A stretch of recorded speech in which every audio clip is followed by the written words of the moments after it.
So in Romans 1, Romans 15, we see the struggle that both family and mission has with one another. Like we desire to kind of stay together and just have to hang on to this thing, but we know that if we're going to continue to progress, if we're going to continue to transition, we know that those types of things are going to put a strain on what currently is. And for some, it could be stronger relationships, and for others, it can weaken the relationship.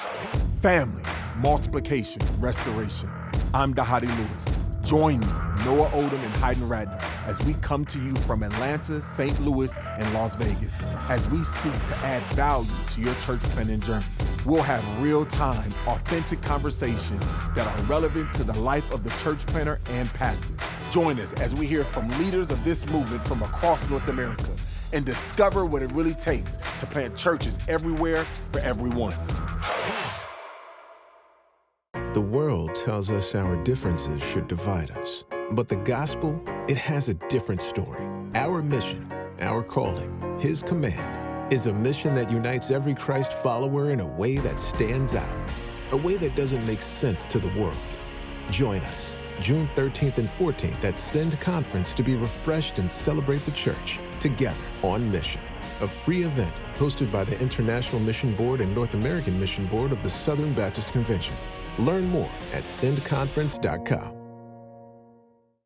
Welcome, everybody, to another episode of the We Are Send Network podcast. My name is Noah Oldham, joined by Dhati Lewis, the lead pastor of Blueprint in Atlanta. Dhati, I feel like it's been a while since we've been on the show together. Good to see you, man. I know. I just felt like, man, you guys are getting too comfortable with me not being on here. I feel like I'm being, cast off the island. But I'm back. No. I'm ready to jump back in, get into this thing. Never, man. I'm glad for all the work that's been going on the last several months in the Send Network all across North America. I know you've been even in Puerto Rico getting stuff done. Man, it's been fantastic to see. I'm excited for the future. Hey, today we're going to tackle a subject that was brought to us by Twitter. And so getting online this week, we noticed a conversation happening on Twitter. Someone asked the question, I think they just wanted to know for their own benefit, and they were seeing a trend. They asked the question, has church planting put a significant strain on your long-term friendships? And there were about 70 people who voted in this poll, and 93% of people who responded said yes, church planting has had a significant strain on their long-term friendships. And man, that was so interesting to me that I thought, I want to talk about this. So Dhati, as we jump into this, man, I'd just love to hear from you when it came to church planting. When you first got started, did you see that happen in your life? Did church planting, did it bring a strain on relationships when you set out to plant?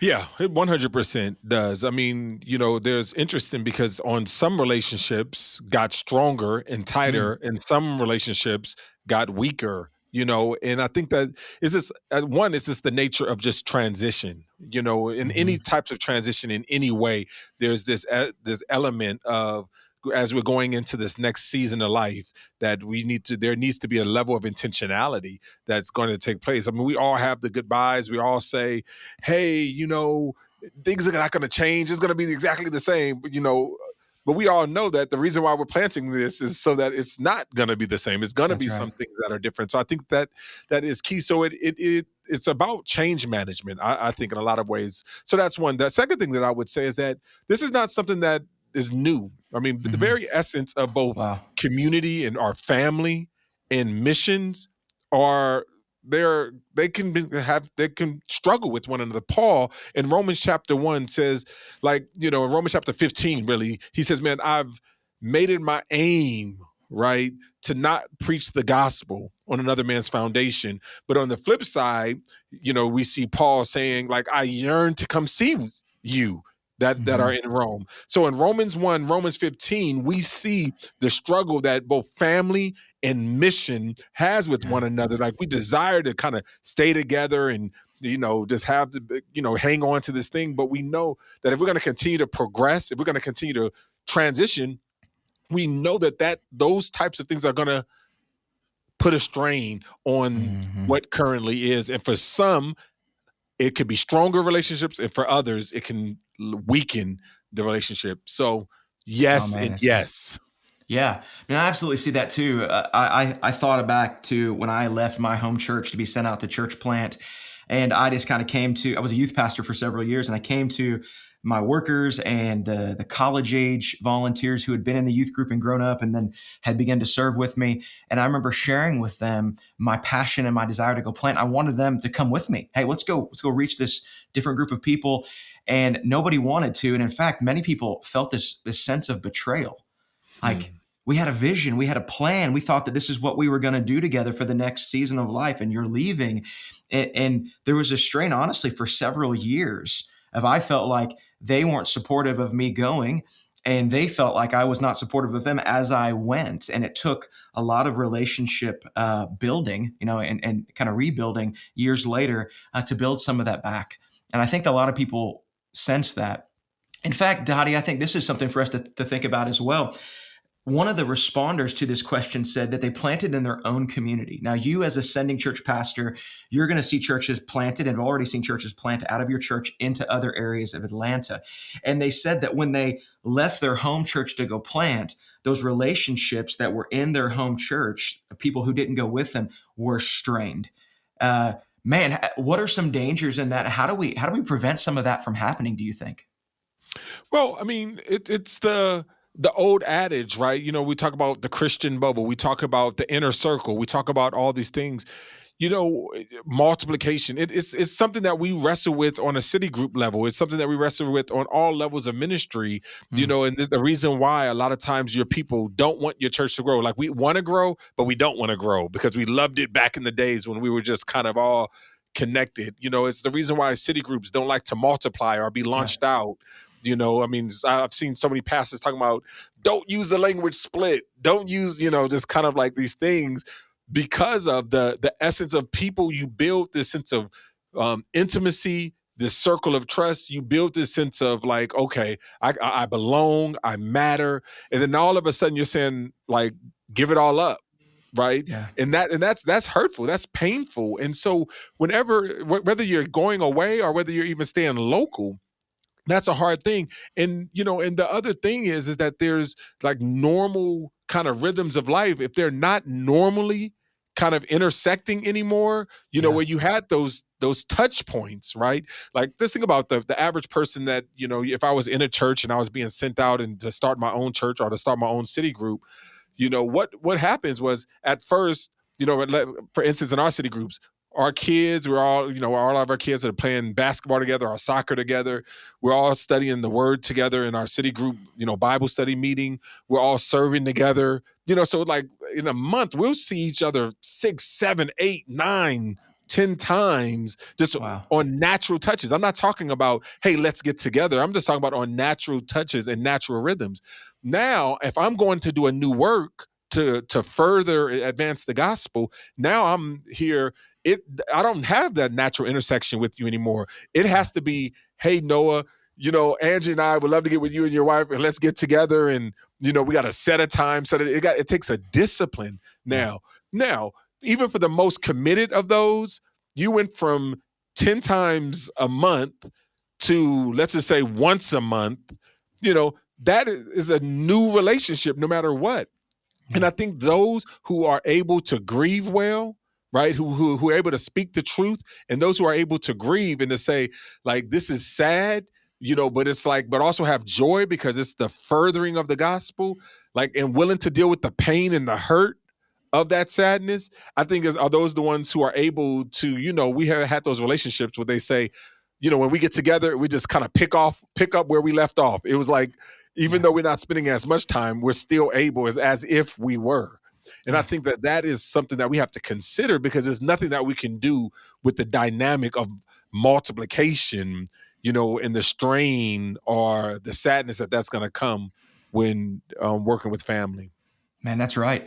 And not only do you have that, we're not moving from seeing each other 8, 9, 10 times a month to maybe once a month with intentionality, but you often don't even have the margin if you desire the intentionality. Larry Osborne, in his book Sticky Church, he talks about relationships are the thing that close the back door. Everybody's coming in the front door of the church, And just as quickly, they're going out the back door unless you shut the door to keep them. And the way you keep them is through relationship-based small groups. But he says that human beings, we're all like those big chunky Legos. We've got about 8, 10, maybe 12 at best connectors. And most people who are already in the church, have existing relationships, all their connectors are full. And to bring in new people to your life, you've got to remove one of the other Legos to leave spaces available. And so what we're doing as we expand and multiply the church is we're saying, I'm taking off connectors so I can be open for new ones.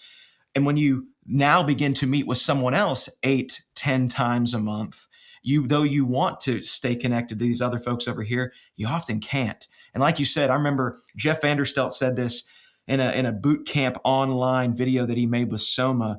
He said, with every multiplication of a small group, there's a little bit of death.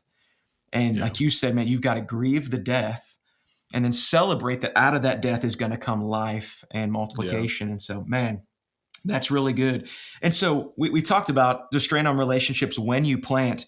What about a little bit as we grow as well, as we multiply, but what about when someone leaves? So as church planters, we're the ones leaving initially to go start something new.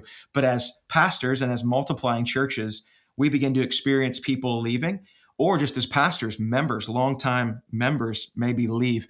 What about that? How have you seen that affect relationships over the years? Yeah. Well, I mean, this over and over again, we've had the privilege at Blueprint to labor with some of my closest friends over the years, and and seeing some of the strain of even having to send them out. You have people like James Roberson and John Anwuchekwa, Muchi Ukebu, Sam Dula, Ryan McCamick. Like, you have some of these guys that you've been laboring with for years, and then all of a sudden you're sending them out. I always talk about the day when I walked into John's office. I mean, I labored with this guy for 9 years. I walked into his office and his office was empty, and I was just like, man, and there was this a hard reality. And as much as I would have loved to say, man, we're going to stay close together, we're going to continue to have what we had before, and we'll just continue to do it, I just knew that wasn't going to be the case, and especially for a person who's kind of built like me. I'm more apostolic in my my giftings and my passions, and so it's kind of like I'm always moving ahead. I actually, part of my dream is that I want to like be around like a team of like 8 or 9 or 10 people, and then we're all like rangers for the Lord, right? And like we just go on these special tasks and mission everywhere we go, and like we do a project. So what changes is not our friendships, is our project, our task change. We go in for a year and we kind of get it. We all play our parts, and then we kind of move on to the next mission. Because it's just like where I'm apostolic and want to see new territory, new ground won, but it can be lonely oftentimes because you keep on raising up and sending out leaders that are close to you, that you care for. And, and a lot of times those relationships do bring strain, and the bottom line is my relationship with all of those guys has never been the same and will never be the same, in the current configuration of it. And so it's one of those things that you grieve.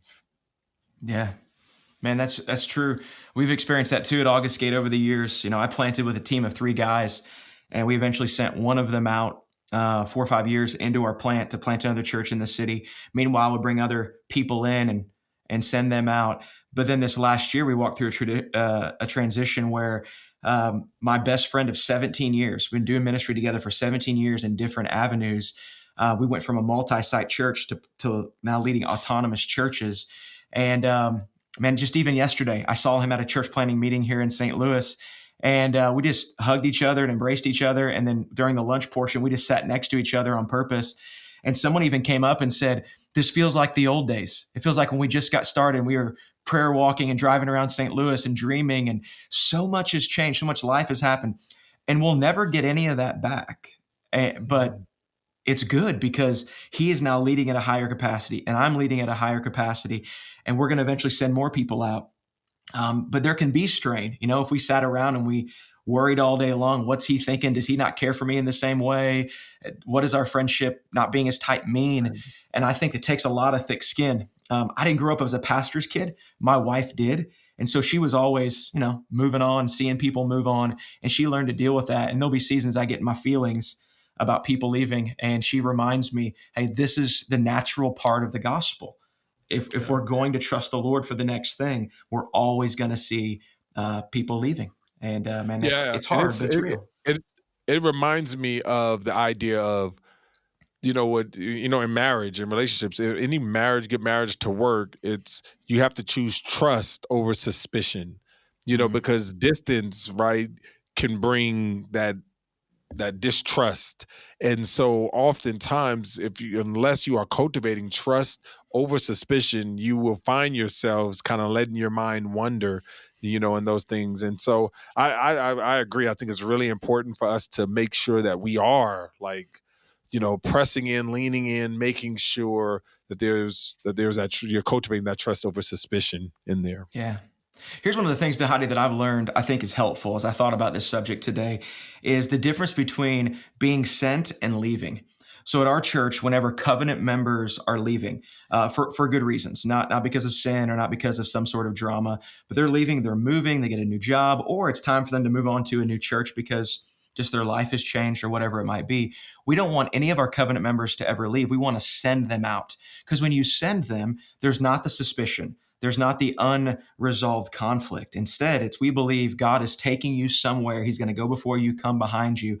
And there's a clear breaking of that.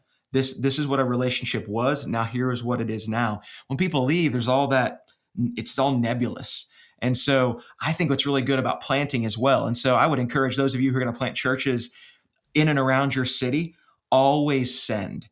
Don't let it get to the point of somebody's leaving. There are people in my church in the past that have said, I feel called to plant a church, and I didn't feel they were called yet. We said, hey, as your leaders, as your pastors, we don't yet see it, but let us help you get there and discern it.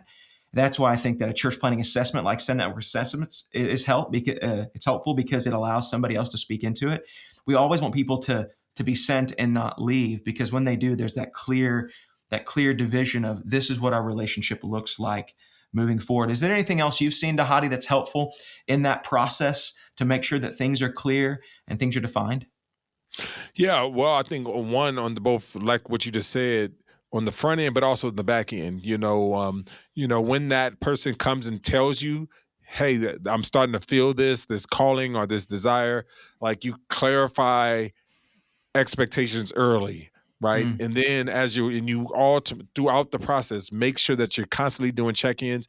And then when you're sending, you're very clear with that. Now, when it comes to specifically members for us, I think it's important. We have a onboarding process and then also an exiting, our sending process. But all of our members, whether they leave because they're frustrated with the church or not, we say that we're going to walk with you. And what we tell them, 4 6 months, and that's kind of expectation, like wow. 4 6 months. And after 6 months, that's when basically there's kind of the expectation that you will be a part of another church, you will get connected, because that's what it means to be a faithful member. That we just believe that you got a faithful membership, our faithful believers are faithful members, in that in part of a local church. And so we have that process. And in our covenant that we recite, at our members, it's in our we state that. We say, and if I ever decide to leave Blueprint Church, I will join a church within the first 6 months. So like Wow. because we just put that as an expectation to let them know that you need to be a part of family. Because a lot of times people will leave and says, well, I'm just going to stay connected with Blueprint. No, we just know how that works, is that you end up kind of getting, drifting off to oblivion. You're in another state, and there's, you may keep it up for a few months, but then after you start getting your new rhythms, new friends, new things, and if you haven't developed that discipline of gathering a new church, then you're going to find yourself kind of lonely and isolated. And so we're just really intentional, about that. We so yeah, so I just think that for us, it has been a journey. But one of the things that, again, that I said before, no matter how exciting or how frustrating it is when a person leaves, it it's an emotional Yeah. toil. Yeah. It's emotional. So like celebrating. I mean, I think I've shared this before, but like literally because for a season we were sending out a church every year, Yeah. like a different church every year for a season. And so in 2019, before all the pandemic happened, we had to literally go to our church and tell them, hey, we are not going to plant a church this year because it was so hard on our members, that ones that were staying. They was like, we're not going to plant a church, even though we already had a guy that we could, Yeah. send out. It was like, we're not going to do it. And so, because we've been planning like the last 4 or 5 years, we were sending out because at Blueprint, we don't just send out a person, we send out families, Yeah. to go with that person. And so there was this like, one person came to me and says, I'm not going to get connected with anybody. Because if I feel like if I get connected with someone, you're just going to send them out and do a church plant anyway. Yeah. So forget it, and it's kind of like, and what they were expressing was their hurt, Yeah. their pain, and I can spiritualize them. I can Bible beat them and tell them, oh, you got to think about the kingdom. No, the bottom line is, whether it's kingdom driven or not, it still is hurt. It still is painful.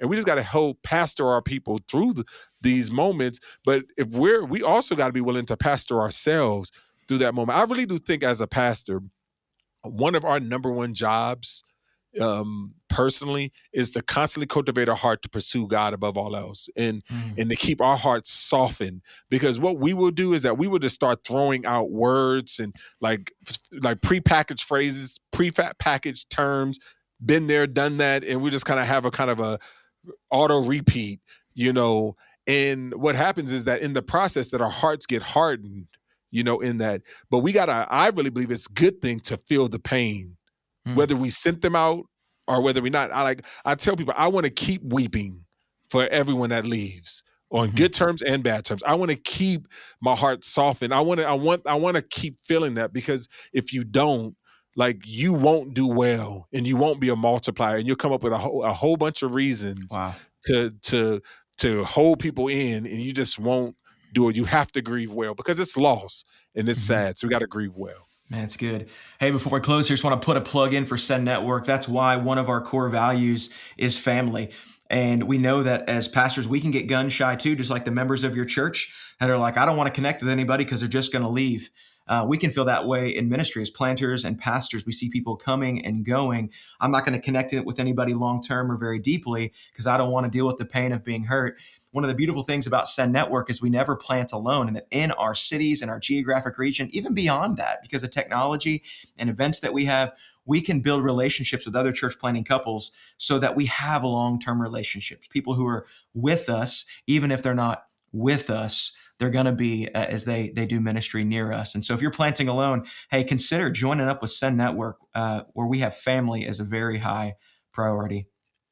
Man, Dhati, thank you so much for speaking into this today. I think it's going to be beneficial for people to think about. Planters, think through this, pray through this, deal with the hurt that comes along with it, because it's worth it. Multiplying the kingdom is worth it. Thanks for joining us today for this episode. If you want to know more about church planting with the Send Network, you can check us out online at sendnetwork.com. If you want information from us, you can text the words Send Network to 888-123. That's 888-123. We'd love to connect with you. Hit subscribe, share this, check us out. We'd love to connect. And until next time, we are Send Network.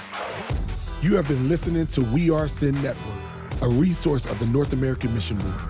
For more information about today's podcast and other relevant resources, visit sendnetwork.com.